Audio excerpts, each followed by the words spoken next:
इनमें supreme leader Ali Khamenei, security council के chief Ali Larijani, defence minister Aziz Nasirzadeh, खुफिया मंत्रालय के प्रमुख इस्माइल खातिब, बासिस फोर्स के chief commander Gholamreza Soleimani, IRGC के commander in chief Mohammad Pakpour, national security council के सलाहकार Ali Shamkhani, ईरानी सशस्त्र बलों के chief of staff major general Abdul Rahim Mousavi प्रमुख हैं।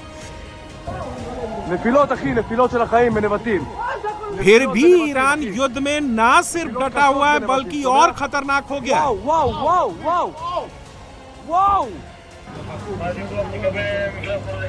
ऐसे में सवाल उठता है कि तेहरान में कौन युद्ध की रणनीति फाइनल कर रहा है, किसके आदेश पर पड़ोसी मुल्कों में हमलों को अंजाम दिया जा रहा है।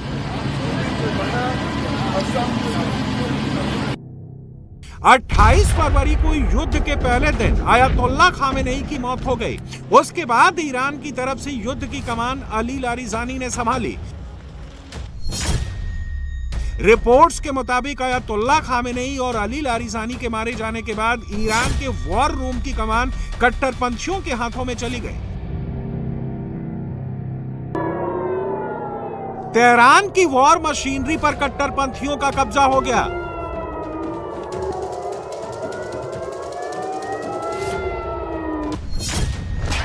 अली लारिजानी की जगह अब सईद जलीली को ईरान की सुरक्षा काउंसिल की कमान सौंपी गई है। ईरान में अली लारिजानी को उदारवादी धड़े का नेता माना जाता था, तो सईद जलीली को कट्टरपंथी धड़े का नेता माना जाता है। सईद जलीली को ईरान में जिंदा शहीद कहा जाता है। इराक के खिलाफ युद्ध में उनका दाहिना पैर उड़ गया था। सईद जलीली ने वॉर रूम की कमान अपने हाथों में लेते ही तेल अवीव पर क्लस्टर बमों और हाइपरसोनिक मिसाइलों से ताबड़तोड़ हमले कराए। तेल अवीव को पहले ही दिन दहला दिया।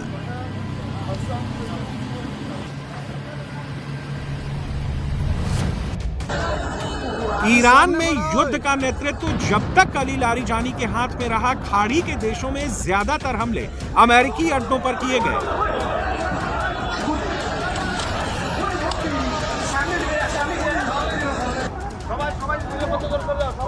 सईद जलीली के आते ही क्या इजराइल, क्या खाड़ी के मुस्लिम देश, सब पर ताबड़तोड़ मिसाइल अटैक शुरू हो गए। पड़ोसी मुल्कों को जलाकर खाक कर देने वाली ईरान की कट्टरपंथी सोच सबके सामने आ गई।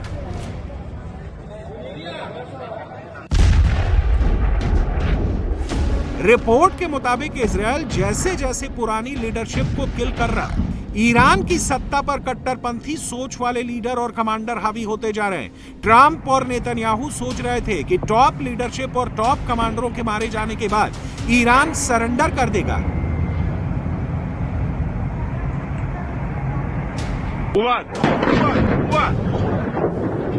ऐसा नहीं हुआ, उसकी बजाय ईरान और खूंखार होता जा रहा है।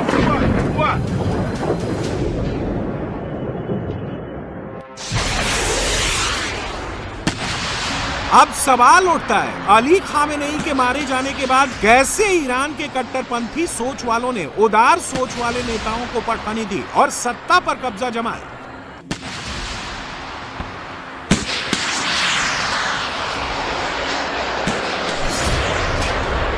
मुज्तबा खामेनेई को 9 मार्च को ईरान का नया सुप्रीम लीडर चुना गया। यह चुनाव इतना सीधा नहीं था। उदारपंथी माने जाने वाले अली लारिजानी ग्रुप ने मुज्तबा को सुप्रीम लीडर बनने से रोकने की पूरी कोशिश की। ईरान के मौलवियों ने मुज्तबा के पक्ष में 2/3 बहुमत से वोटिंग की। लारिजानी ने पहले यह कहकर मुज्तबा को सुप्रीम लीडर घोषित करने से मना किया कि उनकी जिंदगी खतरे में पड़ जाएगी। कट्टरपंथियों के आगे लारिजानी की हार हुई और 9 मार्च को ही मुज्तबा को नया सुप्रीम लीडर घोषित कर दिया गया। लारिजानी ने मुज्तबा को रोकने के लिए नई चाल चली, मौलवियों की वोटिंग को इनवैलिड घोषित कर दिया। लारिजानी ने संविधान के नियमों का तर्क देते हुए कहा कि मौलवियों को व्यक्तिगत रूप से वोट देने का अधिकार है, ना कि फोन या चिट्ठी लिखकर समर्थन देने का। मुज्तबा की कट्टरपंथी ब्रिगेड को रोकने का जब कोई पैतरा काम नहीं आया तो लारिजानी ने मास्टर स्ट्रोक खेला। लारिजानी ने आयतुल्लाह खामेनेई की वसीयत का हवाला दिया, जिसमें आयतुल्लाह ने लिखा था, उनके बाद परिवार के किसी मेंबर को ईरान का नया सुप्रीम लीडर नहीं बनाया जाए। अगर उनके बेटे मोज्तबा को सुप्रीम लीडर बनाया गया तो ये 1979 के इस्लामिक क्रांति के बाद बनाए गए उत्तराधिकार नियमों के खिलाफ होगा। जब ईरान में अमेरिका और इजराइल के बम आग बरसा रहे थे, उस वक्त मोज्तबा ने कैसे सुप्रीम लीडर बनने की रेस जीती और अली लारिजानी के उदारवादी धड़े को हराया। IRGC ने पूरी ताकत से मोज्तबा के पक्ष में लड़ाई लड़ी। लारिजानी के ग्रुप पर युद्ध के दौरान तख्ता पलट की साजिश रचने का आरोप लगाया। मौलवियों के 2/3 वोट को आधार बनाकर मोज्तबा को सुप्रीम लीडर घोषित करवा दिया।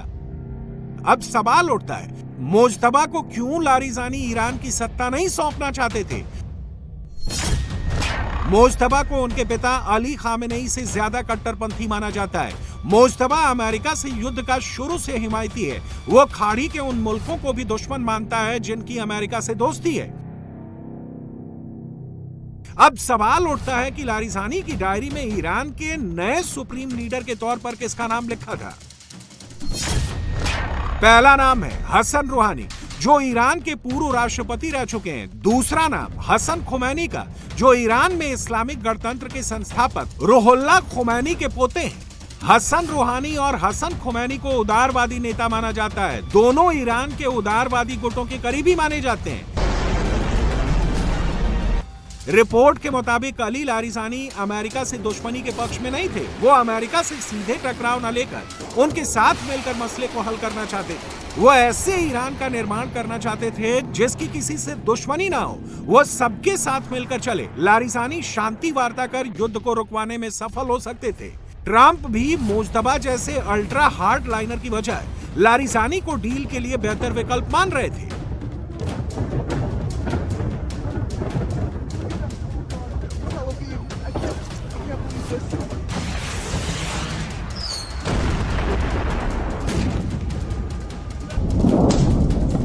ट्रंप जिस लारिजानी को बचाकर ईरान युद्ध का हल निकालना चाहते थे, नेतन्याहू ने उसे ही बंकर बस्टर बम से उड़ा दिया।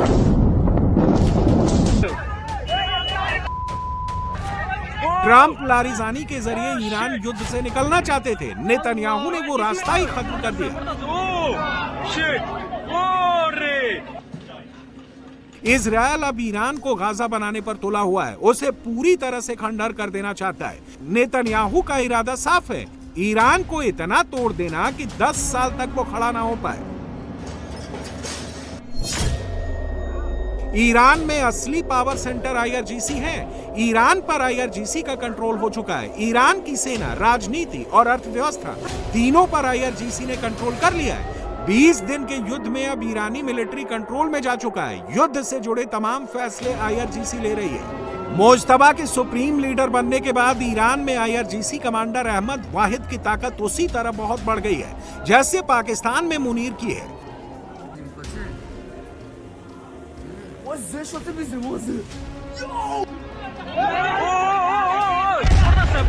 IRGC के कमांडर अब खुलकर ट्रंप को धमकी दे रहे हैं, खाड़ी युद्ध छोड़कर दफा हो जा, वरना मिडिल ईस्ट में ही दफन कर देंगे।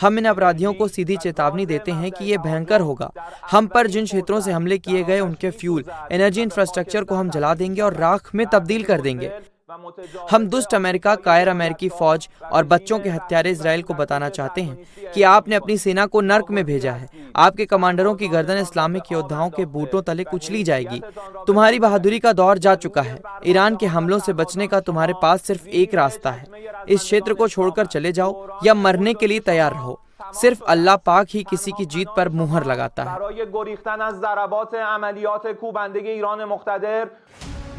तेहरान में सत्ता संघर्ष अभी तो शुरू हुआ है। खामेनेई और खोमैनी खानदान की लड़ाई अब तेज हो रही है। खोमैनी खानदान ने 1979 में ईरान में इस्लामिक सत्ता की नींव रखी थी। रुहुल्लाह खुमैनी सुप्रीम लीडर बने थे। उनके 7 बच्चे हुए, जिनमें 2 बेटे और 3 बेटियां ही जिंदा रहीं। बड़े बेटे मुस्तफा खुमैनी की 1977 में इराक में मौत हो गई। छोटे बेटे अहमद खुमैनी की 1995 में मौत हो गई। बड़ी बेटी जहरा मुस्तफी खुमैनी तेहरान यूनिवर्सिटी में शिक्षिका रह चुकी हैं। दूसरी बेटी सिद्दीकी मुस्तफी और तीसरी बेटी का नाम है फरीदा मुस्तफी। सुप्रीम लीडर की रेस में रहने वाले हसन खुमैनी रुहुल्लाह खुमैनी के पोते हैं। खुमैनी परिवार का संबंध यूपी के बाराबंकी जिले से है। आयतुल्लाह खामेनेई के परिवार का दबदबा ईरान में सबसे ज्यादा है। उनके परिवार में 4 बेटे और 2 बेटियां हैं। सबसे बड़े बेटे मुस्तफा खामेनेई, दूसरे नंबर के बेटे मुस्तफा खामेनेई जो अब सुप्रीम लीडर है, तीसरे नंबर के बेटे मसूद खामेनेई और चौथे नंबर के बेटे मेसम खामेनेई हैं। बड़ी बेटी का नाम बुशरा और दूसरी बेटी का हुदा है। रिपोर्ट के मुताबिक मुस्तफा ने IRGC के कमांडरों को आग से खेलने की खुली छूट दे दी है।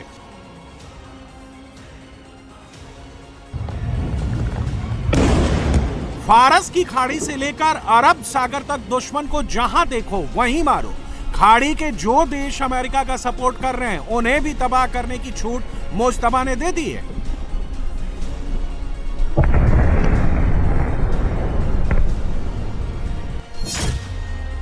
इजरायल अगर सईद जलीली को टारगेट कर खत्म करता है तो उनकी जगह लेने के लिए भी 2 दावेदार हैं। पहला सादिकर लारिजानी जो अली खामेनेई के सबसे भरोसेमंद अली लारिजानी के भाई हैं। सिस्टम के भीतर उनका तगड़ा प्रभाव है, वो IRGC के साथ तालमेल बिठा सकते हैं। दूसरा नाम है ईरानी संसद के मौजूदा अध्यक्ष मोहम्मद बाघेर गालिबाफ का। वो मिलिट्री बैकग्राउंड से आते हैं और IRGC से उनका पुराना रिश्ता है। अमेरिका और इजरायल जब तक 4 स्तर की लीडरशिप और 4 लेवल के कमांडरों को खत्म नहीं कर देते, तेहरान में इस्लामिक रिजीम का पतन होना नामुमकिन है। ईरान पहला देश है जहां 2 सेनाएं और 2 नेवी हैं।